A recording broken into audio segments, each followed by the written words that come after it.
When David learned from a messenger that his son Absalom was preparing to march against Jerusalem, and that his own counselor had betrayed him, he swiftly fled the city to avoid the inhabitants being put to the sword. In this most painful flight, David lifted up his prayer to the Lord with this psalm. David fled from Jerusalem before his rebellious son arrived, so he wasn't being pursued. But the messenger who brought him the very sad news of the rebellion told him that all Israel was following Absalom with all their heart. Therefore, he reasonably felt threatened by a large multitude of enemies. He could almost see them with his imagination, and having a clear conscience that he had not wronged anyone, he cried out in pain, "Lord, why have those who oppress me multiplied? Many rise up against me." Considering that thousands of people could be in pursuit of him, it is with extraordinary confidence that David exclaims he does not fear them. He appeals to God, who in the past had saved him by striking down those who opposed him without reason, and breaking the teeth of sinners like those of wild beasts that are broken to render them harmless, that is, dispersing their plans and their power. The Holy King had a tender, paternal heart. Thus he would never want to take up arms against his own child, and for this reason he did not have the courage to mention him specifically in his prayer. Instead, he spoke in general terms about those opposing him, looking to salvation from the Lord without the need to use violence. He so loved his people with such love that he could only implore upon them a blessing. "Upon your people, O Lord, be your blessing." In his heart, he excused the revolutionary movement as an act of unconsciousness, for he could not think of his people except with paternal affection, and thus he implored a blessing for them, that with the Lord's help they might come to their senses and return to order. David, who had fled weeping up the Mount of Olives, betrayed by his own son, is a figure of Jesus Christ, betrayed by his disciple in Gethsemane. The scene of David's flight, in fact, has a marvelous correspondence with the scene of Jesus' path to the Mount of Olives on the night of the betrayal. David fled in order to avoid the massacre of his people, preferring to become the victim himself rather than seeing the ruin of those who were faithful to him. He was followed by Ittai the Gittite, who, when invited to withdraw, protested that he would be with him even in death. He crossed the brook Kidron and ascended the mountain, praying and weeping in anguish. He felt overwhelmed by the weight of the ingratitude of which he was a victim, but still he implored a blessing for his people. If David in his flight was a figure of Jesus Christ, the persecuted one, it is fitting that he was also in his prayer, and thus this psalm wonderfully applies to the Redeemer. Jesus Christ indeed gave himself voluntarily to death to save his people from eternal ruin. He was accompanied by Peter, who, like Ittai, protested that he would go with him even to prison and death. He was betrayed by Judas Iscariot, one of the disciples whom he called the friends of the groom. He ascended the Mount of Olives with anguish in his soul, for he was burdened with the weight of all human miseries. And Jesus, too, crossed the brook Kidron. St. Augustine says that Jesus Christ truly fled from Judas's heart when the latter opened his heart to Satan and consummated his betrayal. He fled, says the Holy Doctor, because the change in Judas was instantaneous. Judas was ungrateful.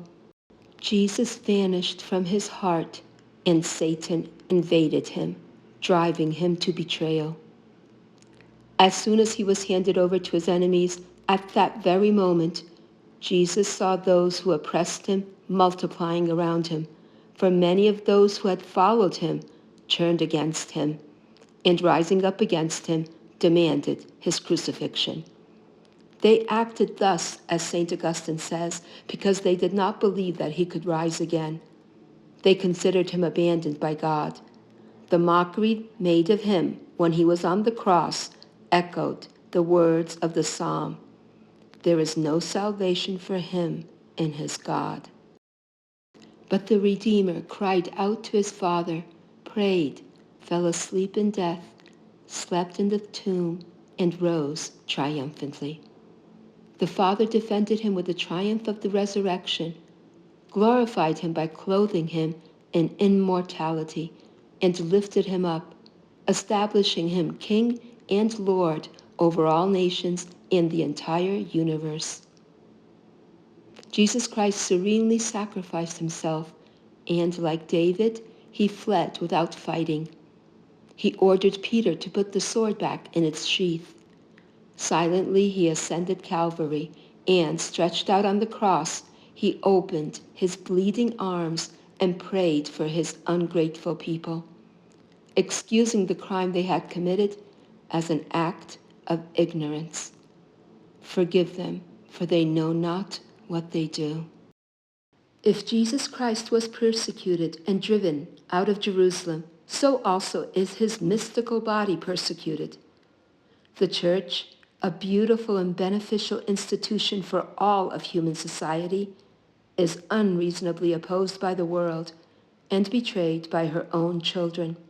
Indeed, her most grievous conflicts have always been with her apostates.